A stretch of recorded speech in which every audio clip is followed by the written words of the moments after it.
All right, we are recording.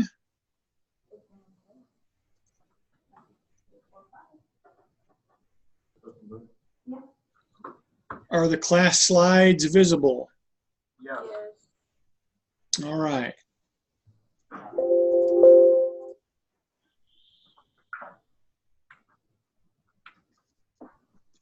So we're going to continue to talk about federalism, which is basically a two-level government that do have some overlap. And this little flow chart visualized for us how it works, or it's supposed to work in theory. The U.S. Constitution being the supreme law of the land, giving the government, the federal government, express powers, that is clearly spelled out, as well as implied powers. If there are powers that are not clearly expressed or implied, the 10th Amendment was added so that those powers are reserved to the states.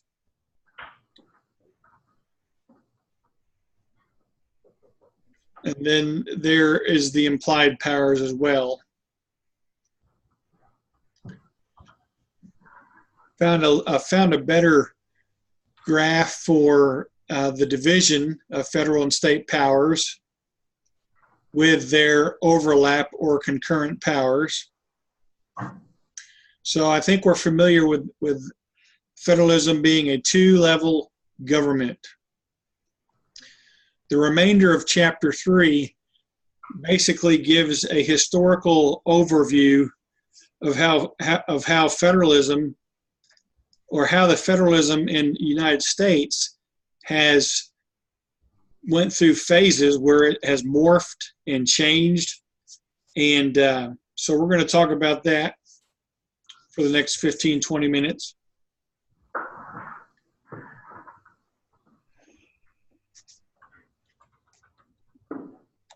And I will try to point out what you need to know for the test today, but also the video that I will post for tomorrow on Chapter 5 will also have a review and study guide concerning what's going to be on the test.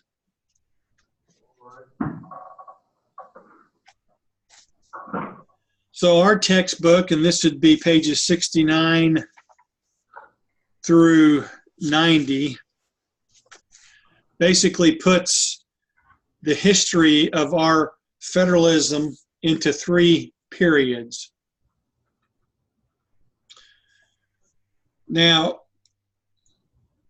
there are other historians or political scientists who have divided the history of the federalist system in America into 4 parts, some of them even into 5 or 6 parts. And so what I'm going to do is use the 3 basic outline, the 3 main periods that our textbook mentions, which will not be on the test, but still kind of give you a framework, because there will be some important Supreme Court cases that we need to be familiar with and know for the test.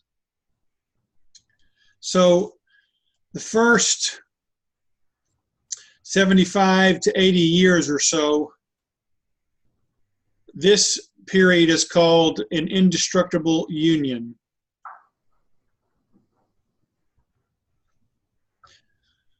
And the main issue here was the survival of the new union called the United States of America, which came about in 1789.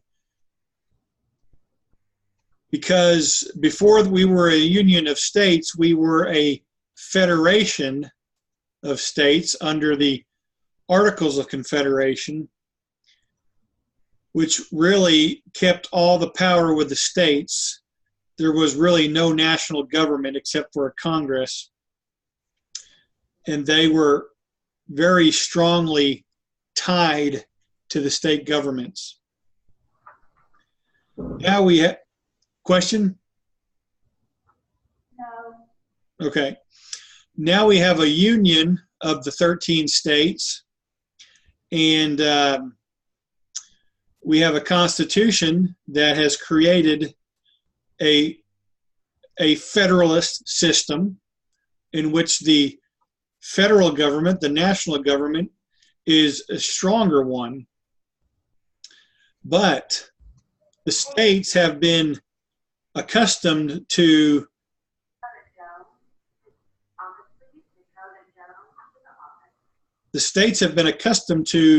not having this federal oversight. So this first 80 years or so is going to be a struggle to keep the union from coming apart. Will it be an indestructible union?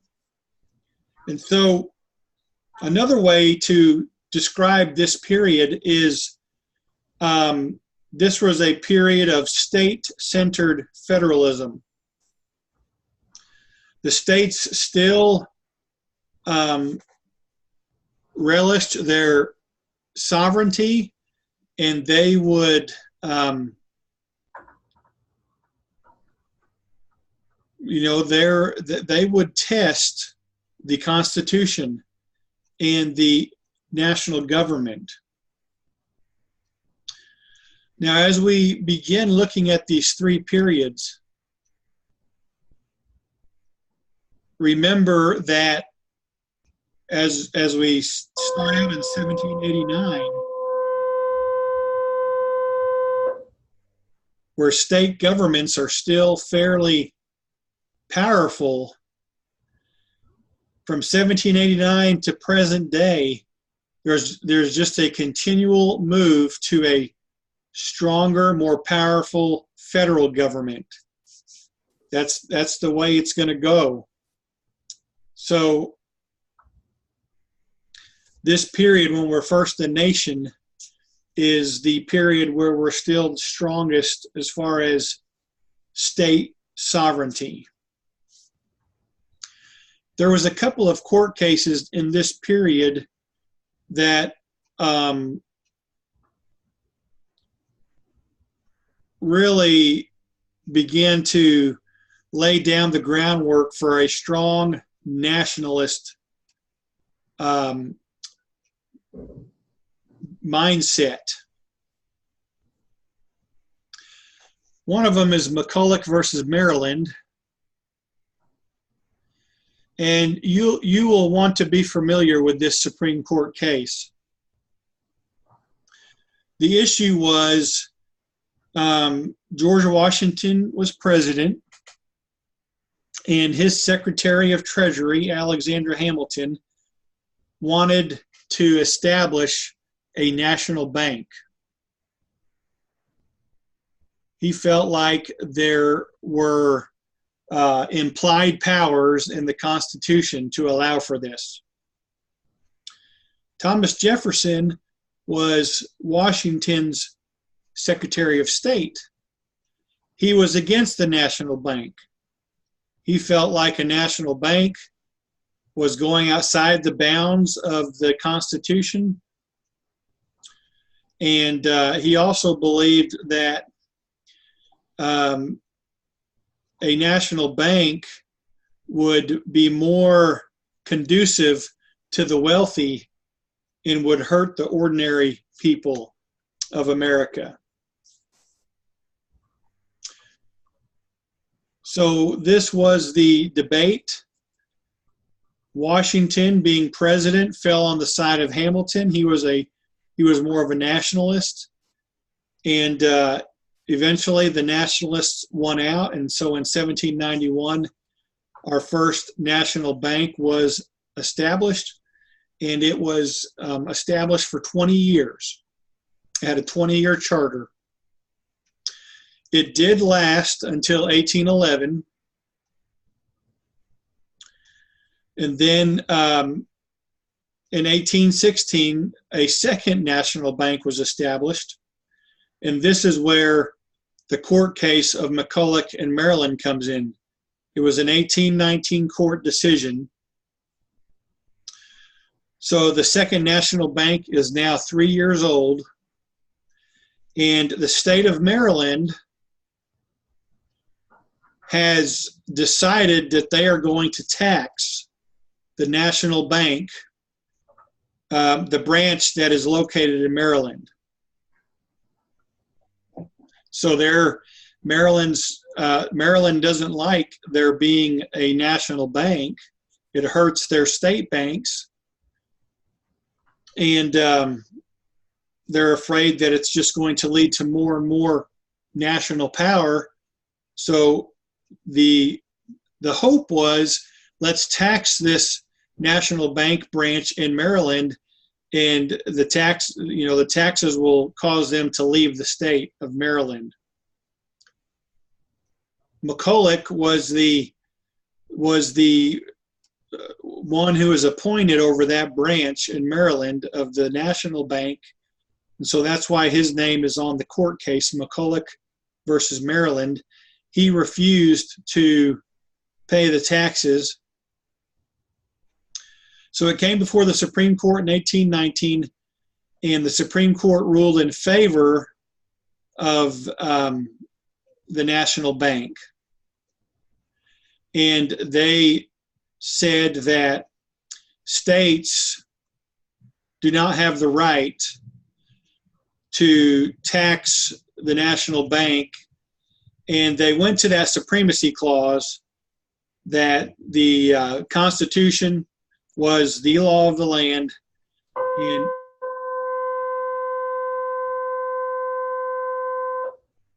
you can see here, national law is supreme to conflicting state law.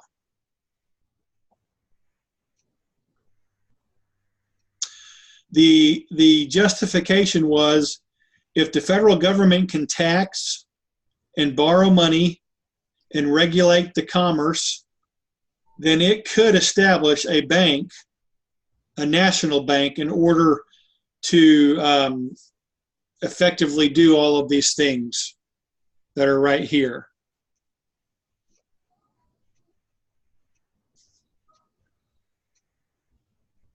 Another case that's not mentioned on here, and you won't need to know it, but let me just mention it, is Gibbons versus Ogden, 1824, Gibbons versus Ogden. This was also a case that ruled that national law trumps state law. But for the test, you need to know McCulloch versus Maryland. There was another case during this period of time right here, this first era, this first period of federalism and how it was changing. Another important case that you'll want to know is the Dred Scott decision. This was more in favor of states' rights. So you can see in this period, there is a back and forth between national interests and state interests. The Dred Scott case was in 1857, but it goes back all the way to the 1820s and 1830s. A little bit before we get to the case, John C. Calhoun, a senator from South Carolina, he believed that the Constitution set up a country that is the Constitution is a contract between the states. So it's a government of the states, not a government of individuals. And since the Constitution is a contract between the states, if there is a national law that violates a state a state's goal or a state's right to rule themselves, Calhoun came up with what was called the doctrine of nullification. A state could declare a national law null and void. Now, what do you think was the big issue that caused Calhoun of South Carolina to point this out?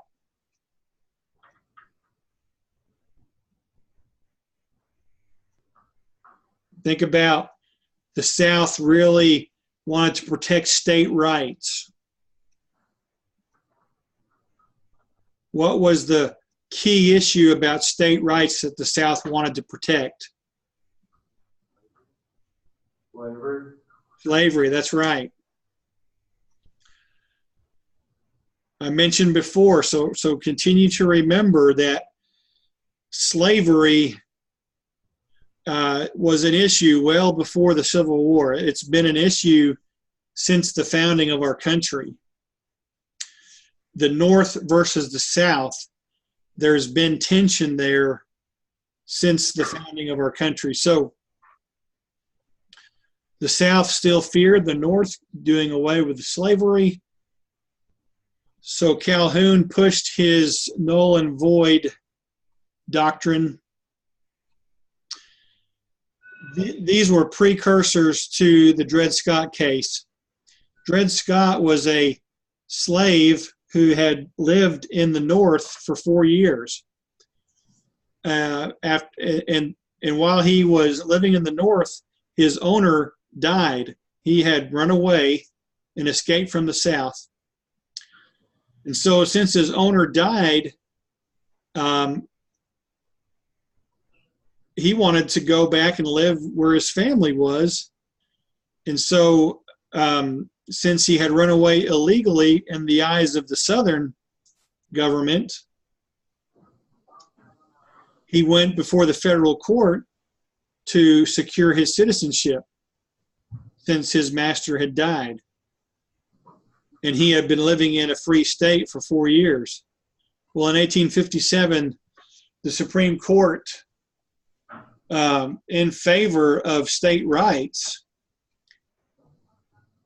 basically said that the Missouri Compromise of 1820 was unconstitutional. And what they decided in that case was that slaves were not citizens. Therefore, if Dred Scott is not a citizen, he cannot take his case to the federal court, because that's one of the rights of American citizens, is being able to petition. Slaves were property and not people. And therefore, Congress would not interfere with slave owners and their property rights. So this infuriated the North, and it intensified the conflict. That's 1857, so we're just 3 years from the beginning of the Civil War. So be familiar with the Dred Scott decision. But as you can see, under this period of time, this 75 to 80 year period, national interests were starting to expand while state rights wanted to continue to hold on to their power as much as they could. That's why we call it the states' rights federalism period, or the indestructible union. Very quickly, before we take a break, let me find my slide that goes along with our textbook. We're going to kind of be going back and forth, so if there's any question or confusion, please stop me and ask a question. The next period of time that we're following in our textbook is a 70-year period beginning at the end of the Civil War until about the end of the Depression. and we call it dual federalism and laissez-faire capitalism, period. Now, I mentioned before that some political scientists divide the history of federalism in America into 4, 5, maybe 6 different time periods. And so if you'll look here at these two phrases, dual federalism and laissez-faire, some political scientists really divide this 70-year period into 2 periods.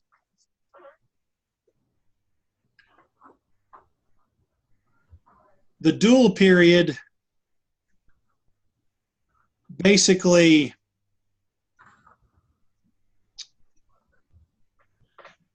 says here are the clear boundaries for the national government. Here are the clear boundaries for the state government. And then here are clear boundaries for local governments, like counties and towns. There is a clear separation of state and national authority. This is sometimes referred to as the layer cake theory.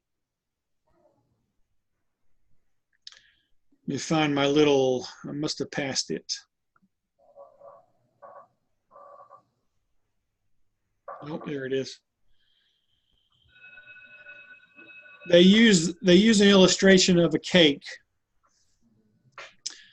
that is made up in layers. And so you guys have enjoyed cake. You know, you put the first layer on and then there's some frosting and then the next layer, frosting.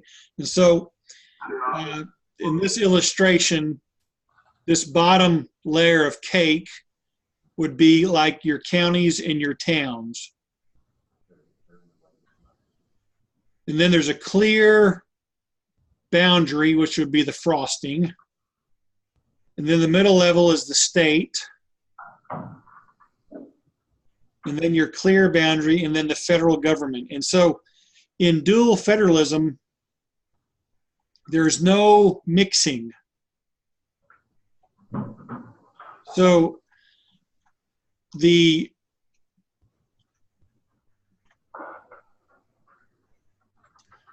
here's another illustration to show it.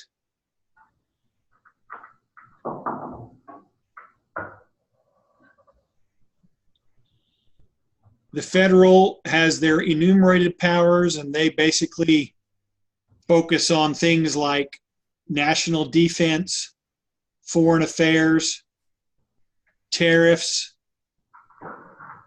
the economy, the postal system, and since it started, these dates are wrong. Since it started in the 1860s and states were still coming into the Union, they would deal with new states. The states would basically stay focused on domestic affairs, education, welfare, health, and criminal justice. So here's another thing that even simplifies it more. Federal government focuses on money, war, and peace. States still had more political power when it came to domestic issues.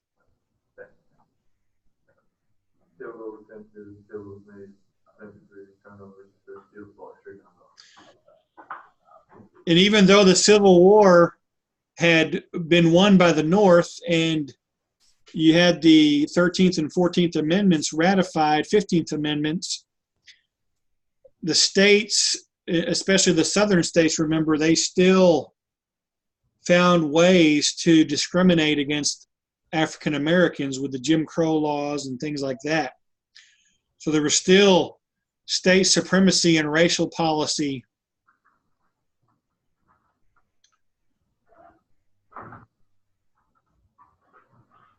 So let's take a break there. I need to talk to your adults. Any questions, though, before I talk to them?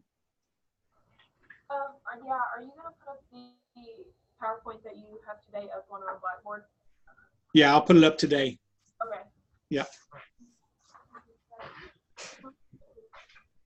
And then, so I need, is it Mrs.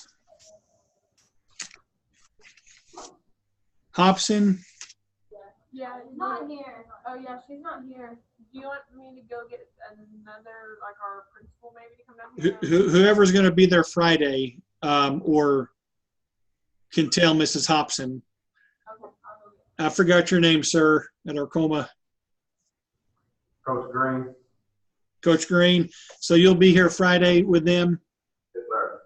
So I'll be gone Friday for a doctor's appointment, but they will be taking their test, and it will be available on their course homepage, and it is open book. So, and it'll be set up to be an hour and 15 minutes. So I did ask them if they had to leave by 2, and I think they said they could stay if they needed to use the full hour and 15 minutes, but just wanted to make sure there'd be somebody there that would know the situation. Most definitely. All right, thank you so much. Thank you. Yeah. Mr. Dean? Yeah. Mr. Dean? Yes. On Friday, I have a dentist appointment and won't be here. Okay. So,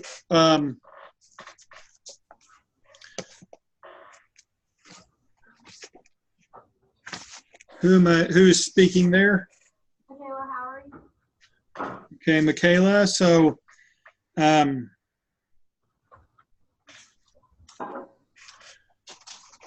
could you take it that evening, or do you think are you going to be getting anesthetic and stuff? Yes, I'm getting my wisdom teeth out. Okay.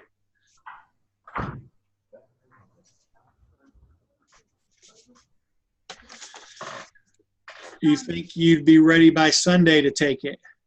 Yeah. Okay.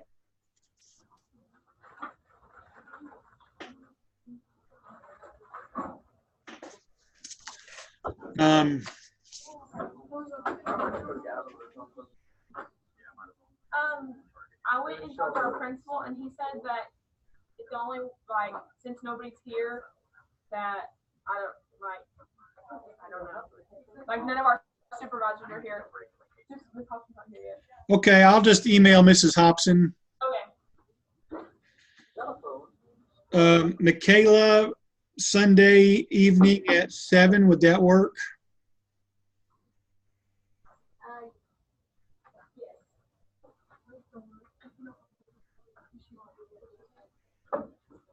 You say yes? Yes. Okay. So it'll be 7 to 8:15, and I will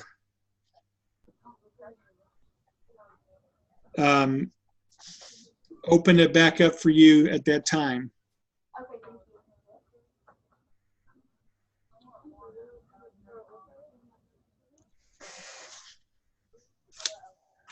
And so just your books and notes. Now you'll have to take, actually the test is going to be where you can print it off, or you can download it onto your computer, fill it in, save it, and then save it, submit it again. So it'll be a little different than the quiz. So is it what? So is it timed? It'll be an attachment. So it's not timed. It is timed? Yeah, it's an hour and 15 minutes. Oh, okay. I was confused.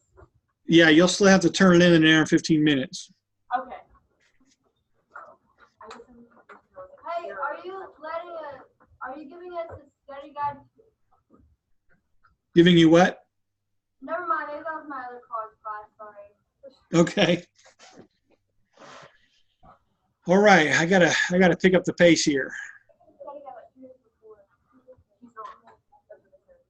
Ooh, do we get a study guide 2 days before, like today? I will When I share the video tomorrow about chapter 5, I will then basically tell you what you need to know. Okay. Pages, highlighted terms, Supreme Court cases. I mean, it'll be a detailed video study guide. Thank you. Yeah.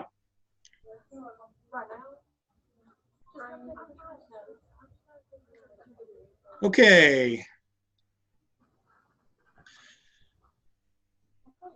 Another major another major part of this historical period of federalism is the laissez-faire capitalism aspect. And this basically dealt with which level of government, state or federal, would regulate businesses, and especially the rise of big businesses.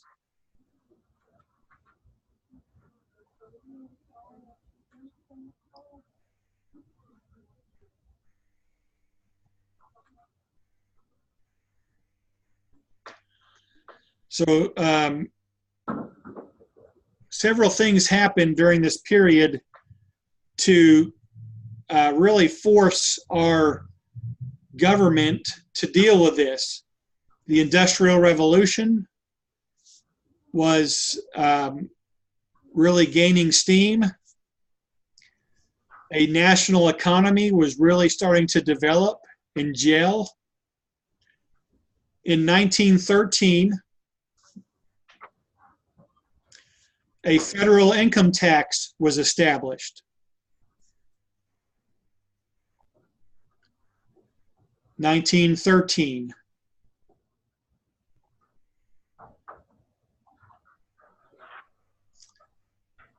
There were 2 world wars, and this is going to, let me just show you very quickly. Some people call this period of dual and laissez-faire. They call the second part of it cooperative federalism, and they kind of expand it to the 1960s.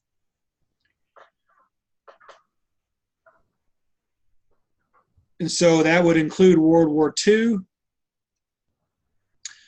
Also, the Great Depression was a major catalyst for this. State governments that were hit, states that were hit hard by the Depression, which of course all of them were, but some like Oklahoma were really hit hard with the Great Depression, the Dust Bowl. Well, the state governments did not have the funding to help people, so this is where the federal government stepped in.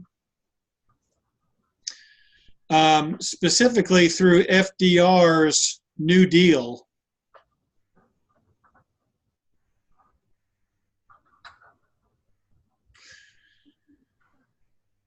And so in this period here, which would be the laissez-faire period, just extended a few more years to the 60s, they said this was more of a cooperative setup of federalism.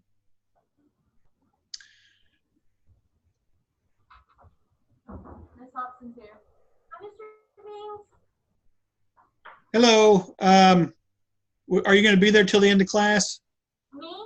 Yes. I can. Do you need me to? Yeah, I just want to tell you about Friday's test and how it's going to be set up. Okay. Okay. So federal and state governments cooperated to solve problems about transportation, health, poverty, national security. The New Deal really was a program that helped people financially with work. And this second part of this era, laissez-faire or cooperative federalism, really is kind of highlighted by 4 Democratic presidents. They all had a domestic program with a name to it. FDR's was New Deal, Truman's was the Fair Deal, JFK's was the New Frontier, and then Johnson's was the Great Society. These are things to help here at home in America, domestically, employment, healthcare, transportation, the infrastructure of the nation, the economy, helping individual groups like farmers, manufacturers, factory workers. Then with JFK and Johnson, you start seeing civil rights becoming important for African Americans and women. So this has been called, using the cake analogy again, dual was the layers, cooperative is more like a marble cake, where national and state and local programs are kind of mixed together. And it's hard to tell where one stops and another starts. So again, let me just clarify. The dual federalism basically was the first half of this period from about 1865 to about 1913, when the federal income tax was founded. The laissez-faire part is from 1913 to about 1964. And again, I've kind of combined, well, these are combined, I've just kind of extended the years a little bit.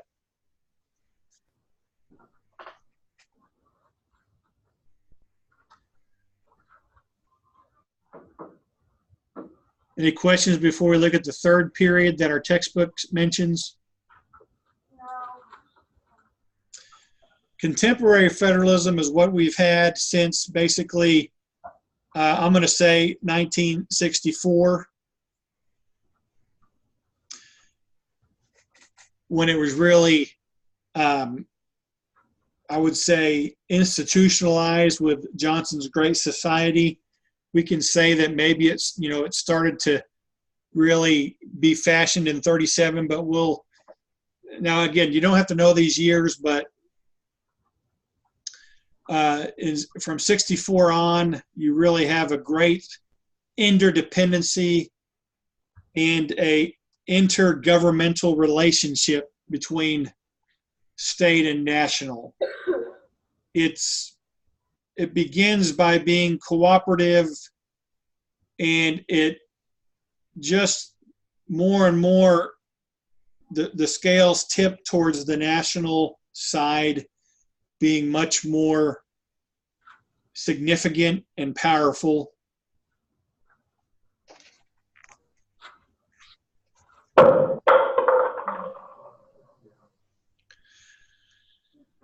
Now, if you want to look with me on page,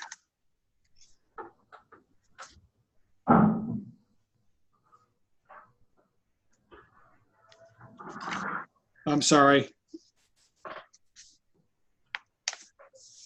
it's not in there, but from around 64 to 80, about a 15-year period, the national government is beginning to develop national goals. And any problem that American society is facing becomes a national problem. Let me try to give you a local one to kind of give an example.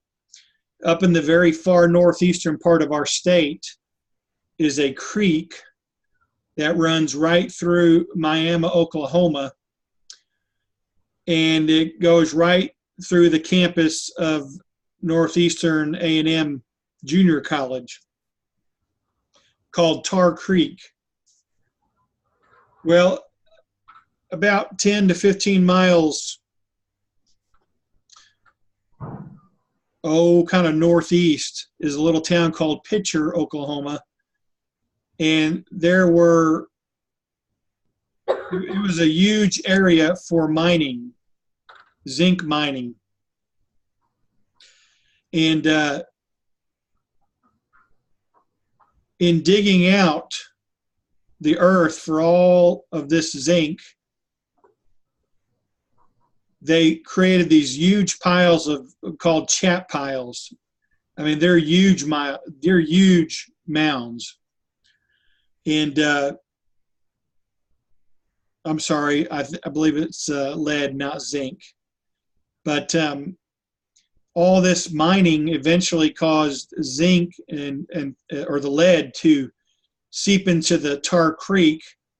And so in the late 1970s and early 1980s, Tar Creek in northeastern Oklahoma became the #1 natural disaster in the United States.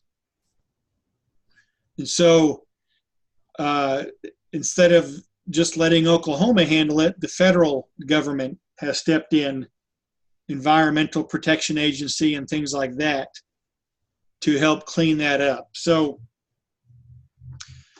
this new federalism, this contemporary federalism, in the first part of it, 64 to 80, you had kind of a centralization where there's national goals and all problems become national problems.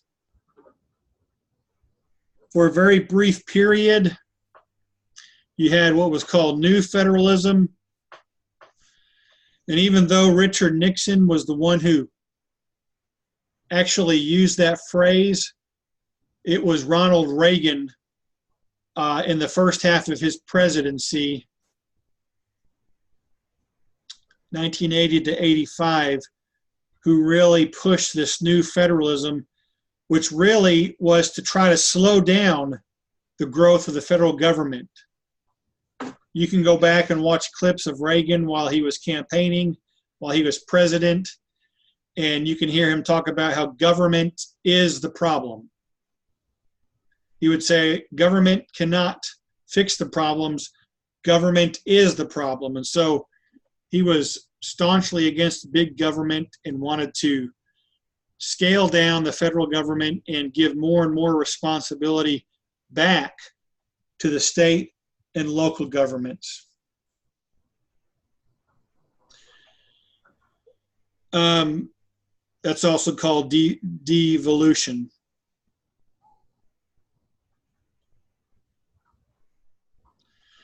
One more thing that we need to know about this period.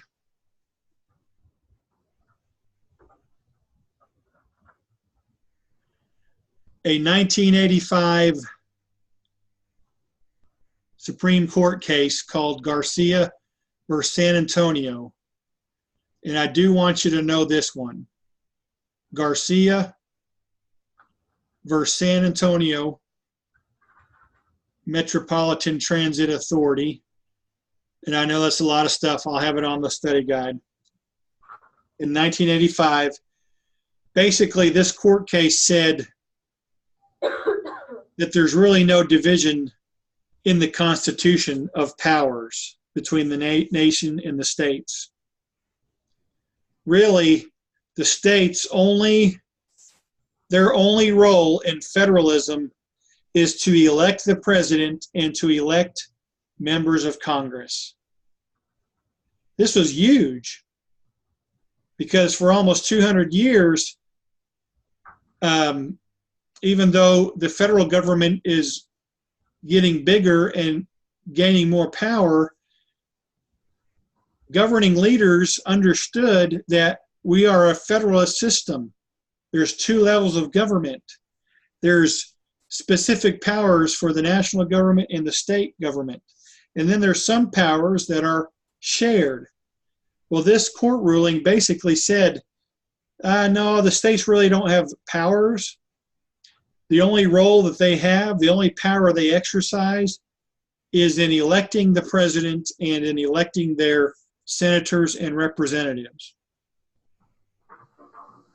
Congress will oversee the powers of the government. So really a landmark case. I wanted to show you this little graphic from 1998 to just show you, and so that's been 20 years ago. No doubt some of these things have grown, but these are all the government units in the United States at that time. 1 federal government, 50 state governments, and then local governments would include over 3,000 counties, over 19,000 cities or towns, over 16,000 townships, which probably, well, you guys can probably think of a little town close to your town, or a little community that doesn't have a post office. That would be like a township. Then you have special districts, almost 30,000 of them, that deal with sewer treatment and water treatment and things like that. Then almost 15,000 school districts. So basically over 80,000 units of government in the United States. 20 years ago, no telling how many there is now. So this pie kind of is a good representation of how our governments are divided up. Townships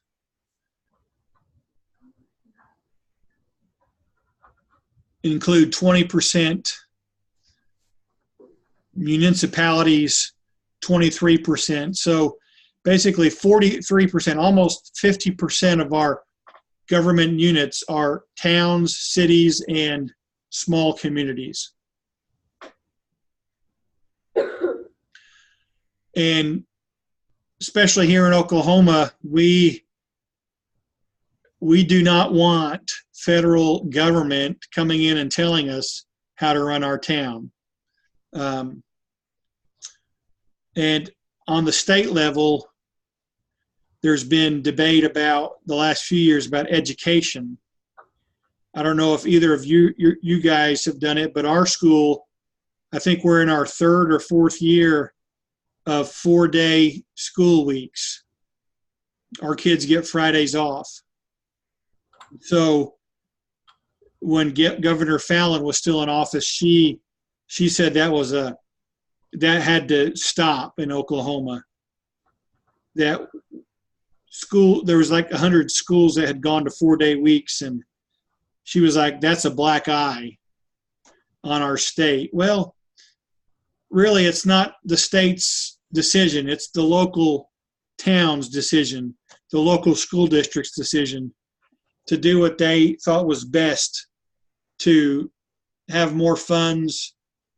So that's the system we're in now. It's kind of a really mixed system, but the federal government definitely has much more overreach and power than originally. Very quickly, Chapter 4 deals with our civil liberties. This began with the Bill of Rights that were added in 1791, the first 10 amendments. These protect rights of Americans from the government. The big ones that we want to talk about very quickly, the First Amendment, which is freedom of expression. And that includes freedom of speech, freedom of religion, freedom to peaceably assemble, freedom to petition the government, and then freedom of the press. A very cherished civil right. Make sure you read your textbook and you read about the Establishment Clause, which is this right here in the First Amendment. Basically that our government, our national government, will not establish an official religion. We were breaking away from England. England had an official religion, and that was Anglicanism. But they had broken away from the Catholic Church. And so our government was set up so that no religion would be the official state religion. So that's the Establishment Clause.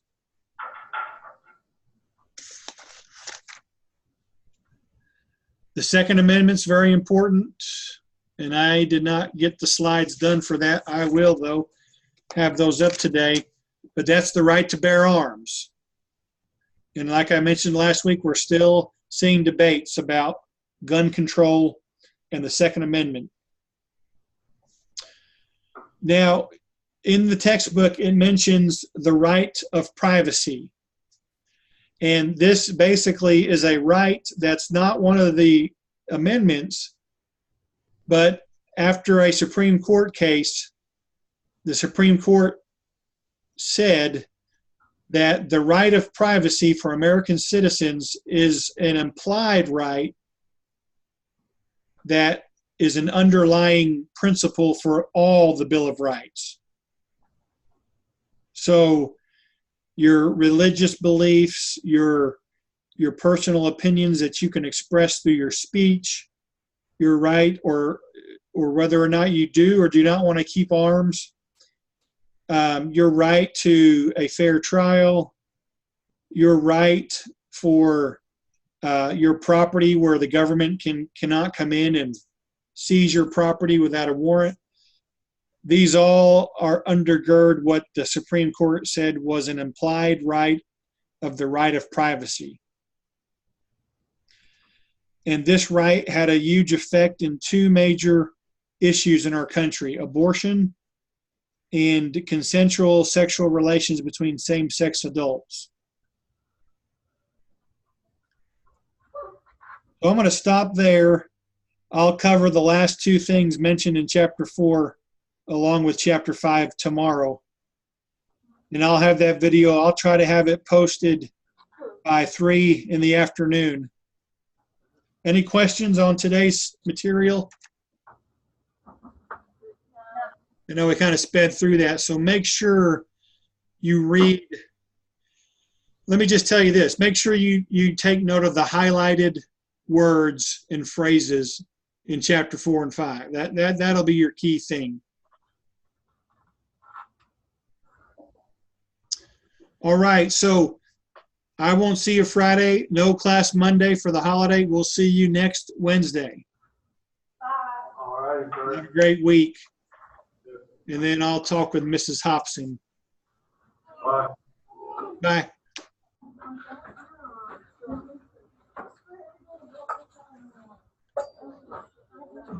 So I've got a doctor's appointment Friday, so the test will be available from 1 to 2:15.